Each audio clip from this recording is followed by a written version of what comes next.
The Pittsburgh Steelers finalized their first 53-man roster Tuesday, but still face a decision with rookie quarterback Will Howard. Several pundits, including the Pittsburgh Post-Gazette's Jerry Dulac, have reported the team will place Howard on injured reserve before the regular season begins. That will enable the Steelers to keep more experienced quarterback Skylar Thompson without having 4 signal callers on the roster. It will also give Howard more time to heal from the broken pinky finger he sustained during practice on August 5th. But on Wednesday, Steelers insider Mark Kaboly argued against the team placing Howard on IR. Kaboly explained how the move could be detrimental to his development. "I don't agree with it whatsoever," Kaboly said, via Steelers Depot's Matthew Marksey. "I think Will Howard needs to be fed as much as he can be. Even if it's for 4 weeks, up to 7 weeks, whatever it could be depending on when they start the clock, it's a lost season." The Steelers drafted Howard at number 185 overall in the 6th round of the 2025 NFL Draft. Why the Steelers could place Will Howard on IR? There are several moving parts to the decision the Steelers have with their rookie quarterback. But it centers around when Howard could return, his lack of preseason reps, and Thompson's strong exhibition games showing. Thompson has earned the right to be the backup to Aaron Rodgers and Mason Rudolph after he finished the preseason with another impressive performance Thursday night against the Carolina Panthers, wrote Dulac. But it will also allow the Steelers to place rookie Will Howard on a reserve injured list to start the season and not worry about leaving him unprotected. Howard would have to stay on IR for at least 4 games, but it would not be unreasonable if he remained there for the entire season. The Steelers are past needing to worry about leaving one of their quarterbacks unprotected. The team kept all 4 signal callers on the first 53-man roster. Still, keeping 4 quarterbacks is probably not what the team wants to do long-term. Aaron Rodgers and Mason Rudolph hold the top 2 spots on Pittsburgh's quarterback depth chart. To get down to 3 signal callers, the Steelers can either place Howard on IR or trade Thompson. Placing Howard on IR gives the Steelers a more experienced QB3. Thompson has appeared in 10 NFL games and started 3 of them. He also started a playoff game in January 2023. During the preseason, Thompson completed 73.2% of his passes for 498 yards.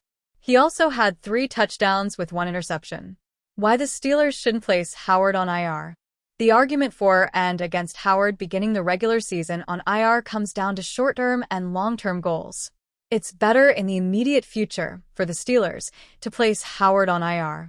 But as Kaboly explained, it could significantly hurt the rookie's development. With an IR stint, Howard would have to miss at least 4 weeks. During that time, he can't practice with the team. There's no guarantee the rookie will return in 4 weeks. As Kaboly noted, it could be longer. So long, in fact, that 2025 could turn into a redshirt year. That's not necessarily the worst thing because the Steelers weren't counting on Howard starting in 2025. But the hope was the team could find out what the rookie might be able to do at the NFL level. It could become much harder to do that if Howard is on IR to begin the regular season. The Steelers announced they are renaming its youth mentoring program the Jerome Bettis Leadership Award, honoring the impact Bettis has made as a leader and mentor during his Hall of Fame career and beyond. The program recognizes local high school football players who go above and beyond to mentor their teammates both on and off the field. The program encourages student-athletes to serve as mentors, to be engaged in their local communities, and to focus on building their overall character. Now named after one of the Steelers' and NFL's most revered players, the renaming of this program demonstrates the Steelers' continued commitment to uplifting the next generation of high school football players across the region. "I give back because of what I was given. As a young athlete, I benefited from mentorship both on and off the field," said Jerome Bettis. "Throughout my career, I strive to be a positive influence on my teammates and in my community. I firmly believe sports, and athletes in particular, have the power to make a lasting impact on their schools and communities. That's why I'm excited to have my name connected to this award recognizing the peer leadership of high school athletes in the Pittsburgh area." The Jerome Bettis Leadership Award honors 11 high school football players and 7 girls flag football players from across the region each season. The program is highly competitive.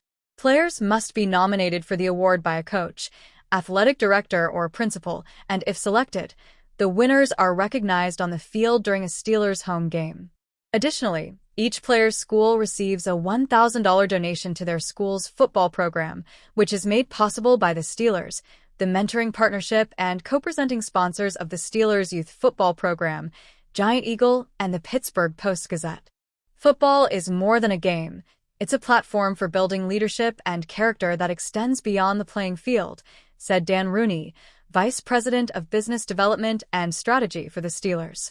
Jerome Bettis embodies what it means to be a leader on and off the field, and the Steelers are honored to recognize young football players contributing to their communities with an award in his name. By doing so, we are highlighting the power of high school football to shape not only better athletes, but better people. Before the 2025 NFL Draft, rumors had suggested that the Pittsburgh Steelers were interested in selecting Shedeur Sanders. Instead, the Steelers eventually took Will Howard and allowed Sanders to drop to the 5th round to the Cleveland Browns, their AFC North rival. Howard doesn't look to be a long-term option, and with an older Aaron Rodgers, it remains uncertain why the Steelers went that route. Despite the Steelers' decision, Jason Burgos of Sportsnaut proposed a trade idea to fix that mistake.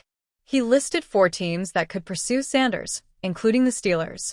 The Pittsburgh Steelers will be looking for a new QB again next year. While they have league legend Aaron Rodgers in 2025, all indications are that he will be one and done after the season. They need to prepare for life after Rodgers. They were also linked to Sanders before April's draft. Getting him now for a fairly cheap rate to see what he's got, and if he can be developed into a long-term star is worth it for Pittsburgh, he wrote. Russell Wilson impact on Browns QB Shedeur Sanders. Many questioned why the Pittsburgh Steelers didn't draft Sanders. Even if they didn't love him, he was much better than Howard in college and could have been useful. At the very least, Sanders could have backed up Rodgers and learned from him. According to Albert Breer, however, there was a Russell Wilson twist in why the Steelers passed on Sanders. I think people there would tell you that the Russell Wilson thing undermines so many things in the last month of the season and that a lot of that building really wanted them to go back to Justin Fields, Breer said. And it was something where Tomlin was kind of, again, all on his own on that one. And I think it's part of the reason why Tomlin liked Shedeur going into the draft. But I don't think Tomlin wanted to press that button again at quarterback after what happened with Russell at the end of the year last year. So there's some dynamics there where it's like, there's some stuff that happened at the end of the year in games where it was just like, man, like if we were just average at that position or we were just running things the way they were supposed to be run, we might have been okay. Did Deion Sanders play a role in the Steelers passing on Shedeur? There's also another side of the story when it comes to Sanders, and that's with his father, Deion Sanders. Pittsburgh Post-Gazette's Ray Fittipaldo suggested that many didn't want to deal with Deion, adding that it could have been a reason the Steelers didn't draft him. Now, a lot of people just didn't want to deal with Deion Sanders and what that might be down the road after he's done at Colorado. So, I don't know if the Steelers felt that same way, but they did not have a top 5 grade. A top 5 round grade on Shedeur Sanders, and that's why they went the route they went, he said. Regardless of why, Sanders is with the Cleveland Browns and could play against the Steelers this season if things go well for him.